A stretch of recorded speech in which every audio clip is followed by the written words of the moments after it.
बजारमा बस्ने बुहारी आउँदा आमा आमै नि त मेरो बुहारी आइसिन्। कस्तो गर्मी छ, कति गलेर कठै बरेर बस बा बस।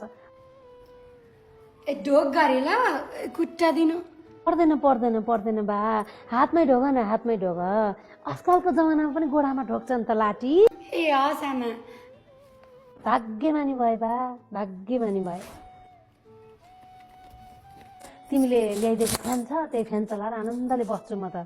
यहाँ काले देखि सुहाउँदैन नि। त्यही त आमा, धन्न मैले ल्याइदिएछु फेन र हजुरलाई सजिलो भयो।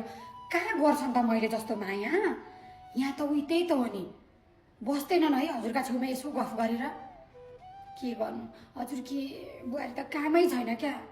बुहारी भएर यसो सासूको सेवा गर्नु पर्दैन आमा। के गर्नु बाबा, तिमीले असाध्यै माया गर्छौ मलाई। त्यसले त ऊ यसो चिया ल्याइदिन्छ, खाजा ल्याइदिन्छ, फोत आफ्नो कोठाभित्र जान्छ। उसैका माइतीसँग गफ गर्ने जतिखेर पनि तिमी जस्तो मसँग आएर यहाँ गफ गर्दिन। त्यसले वास्ता पास्तै गर्दिन मलाई धेरै। अहिले भने सुन्यो भने उसै कान्छी बुहारी मान्छे अहिले मलाई। त्यहाँ दराजमा मैले तिमीलाई एक कचौरो कुराउनी राखिदिएको छ, त्यो कुराउनी खाऊ है। त्यो तिमीलाई मात्रै दिएको भने थाहा पायो भने अहिले भाँड भैलो गर्छ त्यसले। हेर्नु न, आज शनिबार म यसो साथीसँग घुम्न जाँदा हुन्थ्यो नि, माइत जाँदा हुन्थ्यो।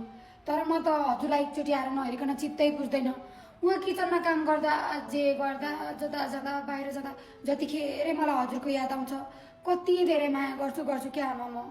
हजुरलाई बुहारी चाहिँ माथिबाट भगवान्लाई नै पठाइदिएँ क्या आमा। कति धेरै माया लाग्छ आमा मलाई हजुरको। हेर्नु न, हजुरकी यहाँ कि भकी बुहारीले कहिल्यै केही किनिदिने गरेको छ? हेर्नु, झोलाभरिभरि ल्याउँछु आएपछि म त। यो सबै सामानहरू मेरी आमालाई माइत पठाइदिँदा हुँदैन थियो मैले? तर हेर्नु न, म कति धेरै माया गर्छु मेरी सासू आमालाई। मैले झोलाभरि पारेर ल्याइदिएँ। आमा, के चाहिएको त सम्झेर त्यो सबै ल्याइदिएको छु, लु राख्नु। आमा लिनु कसैले। आमा नि त राम राम राम राम, कति धेरै ल्याइदिन्छन्। साडी पनि ब्याग पनि मलाई ल्याइदियो बाबा। आमै नि त कति धेरै माया गर्छौ नि तिमीले। छोरीले पनि मलाई यति माया गर्थिन थी। आमा, जे पनि ल्याइदिएको छु, लुकाएर राख्नु नि दराजमा। पुरै खानु। के को दिन्छु र त्यसलाई म आफै खान्छु। यो छोरी आई भने यसो यति दिन्छु छोरीलाई चाहिँ, त्यसलाई त दिन्न। ल हेर्नु त आमा, हजुरकी बुहारी लाज हुँदैन? म बजारबाट देउरानी आएकी छु, मलाई भोक तिर्खा पानी यसो सोध्नु पर्दैन, आउनु पर्दैन? म शनिबार झैले आउँछु, उसले थाहा पाउनु पर्दैन म आएको? खालि घाँस दाउरा भनेको छ, गएको छ, हिँडेको छ। दुई भाइसँग आमालाई यसो तातो पानी चिया खुवाउनु पनि छैन। बरु म आफै चिया पकाइदिउँ कि क्या हो आमालाई? हेर, तिर्खा लागिसक्यो होला, यसो चिया खाने प्यास लागिसक्यो होला। कस्ती खाली घाँस दाउरा भनेको छ, गोबर सोध्ने भनेको छ, यतै गरेको छ। राति नै 2 बजे नै उठेर गर्ने नि, भ्याइएन भने होइन भन्नु त। हामी बजारमा कति गर्छ। अच्छा मजा जाउँ हिँड्नु आमा, म नै चिया पकाउनु पर्यो। किचनमा जाने त? ल आऊ चिया पकाउँ तिमी र म। तर नि हजुर पनि अरू बेला पनि आमा पकाएर खानुहुन्छ कि क्या? खाँदैन थिए बा, खाँदैन थिए। मलाई बुढा कट खान्छ, त्यसलाई त म कहाँ सहायता गर्छु र? तिमीलाई पो सहायता गर्छु त मैले, तिमीलाई केही थाहा छैन नि त। होइन है आमा, हजुरकी बुहारी मेरो जेठानी आए जस्तो छ। आइसकेछ। ढिम्किम जस्तो छ। बस्नु। आमा, त्यसले कहिले हजुरलाई यसो साडी चोलो हालिदिएको छ त? छैन नि, यो हजुरले लगाएको पनि सबै मैले किनिदिएँ होइन भन्नु त। यसले गर्छ र छैन नि। सबै लुगा दिएको तिमीले मात्रै दिएको लुगा लगाएको छु मैले, त्यसले एक धर्को दिएकी छैन मलाई। धन्न त्यो आइपुगेछ। नत्र भने त तिमीहरू केटाकेटी मान्छे बजारमा बसेका, यहाँ आगो फुक्न आउँदैन होला। आइपुगेछ र आनन्द भयो। नत्र मेरो मुटु कति पोल्या थियो तिमीले गर्नुपर्छ भनेर। मलाई तिम्रो कति माया लाग्छ। आइहालेछ, त्यसैले पकाउँछु, ल्याउँछु। बस। म भएको भए आमालाई 4 टाइम खुवाउँथेँ। बुढेसकालमा यतिखेर चाहिन्छ नि हजुरलाई। पहिलाको जमाना जस्तो हो र? अहिले हरेक कुराहरू बिसारिहालेको हुन्छ, पोषण पुग्दैन शरीरमा, टाइममा खुवाउनुपर्छ बुढी मान्छेलाई। छैन, के गर्नु आमा? मिल्ने भए पनि, सम्भव भए पनि, यहाँबाट जान लग्न मिल्ने भए पनि म लगेर हजुरलाई बजारमा खुवाउँथेँ क्या मजाले। के गर्नु, यसले त भएन आमा हजुरलाई। यसले मलाई दिक्क लागेको देख्दा त के गर्नु बा? तिमीले जाउँ भन्दा म पनि जानुपर्छ कि क्या हो? कि जाउँ त नानी बजारमा तिमीसँगै?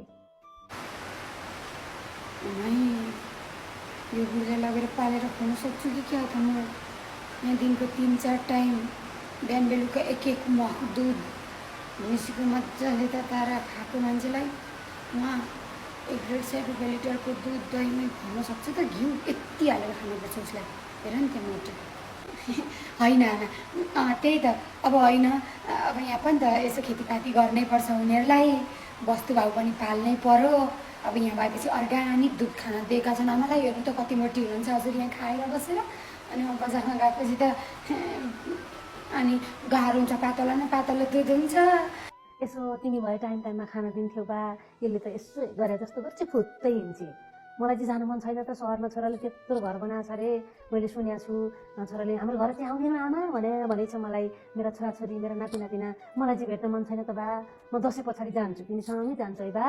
हो त, छोराले त भन्नु त भएको थियो त, जाँदा त हुन्थ्यो, तर आमालाई टोइलेट जान पनि गाह्रो, लिस्नो चढेर जानुपर्छ, माथि जानुपर्छ, ओर्लिँदा भएर केही भयो भने आमालाई, बुढा ढोक्यो भने मैले कसरी सर्नु, कति दुख्छ होला फेरि आमालाई। छोराले मेरो सफलता हेर्न आउँदिनौ भन्छ कस्तरी उहाँ, त्यही भएर मलाई जाउँ लागेछ बा, म दसैँ पछाडि चाहिँ जान्छु है, 5-6 महिना बस्नु फेरि जान्छु नि। तिमीले भए टाइममा पकाएर खानु दिन्छौ मलाई, यहाँ त यसले दिन्न। धन्न कुरो बुझ्नु बुढीले, नत्र भने यिनलाई लगेर म राख्न सक्छु र म के गर्नु। त्यही त आमा, अब म दसैँ पछाडि आउँछु अनि हजुरलाई लिएर जान्छु है। अहिले बस्दै गर्नु, चिया पनि खानु, सबै कुरा खानु, मलाई चाहिँ हतार छ, गाडी छुट्छ फेरि, उहाँ केटाकेटी एक्लै छन्। जान्छु है आमा, यसो आमाको मुख नहेरी चाहिँ चित्तै बुझ्दैन, अब कति धेरै माया गर्छु म। ठिकै छ, त्यसो भए बेला बेलामा भेट्न यतै आऊ न त, यहीँ बस्नु भेटिन्छ, के गर्नु त बा, मलाई पनि गाह्रो हुन्छ, यस्तो बुढा कट खान्छ, माथि धेरै सिँढी चढ्न सक्दिनँ। बेला बेला आइरहन्छु, आमालाई के चाहिन्छ सबै थोक यहीँ ल्याएर दिन्छु। बरुमा लगेर पाल्नुभन्दा त बरु सबै थोक ल्याएर दिँदा भइहाल्यो नि, यो गङ्गाने बुढलाई म लगेर म पाल्न कहाँ सक्छु र। हस् आमा हस्, जान्छ है, आफ्नो ख्याल गर्नु नि, मलाई फेरि कति धेरै भिड पर्छ, आमाले ख्याल गर्नुहुन्न भनेर होस् गर्नु, पानी परिरहेछ, यसो चिप्लिन्छ लडिन्छ, तिमीले वास्ता गर्दिन नि त्यति, त्यही पनि गर्छिन् गर्न त, बस्नु है आमा, म गएको।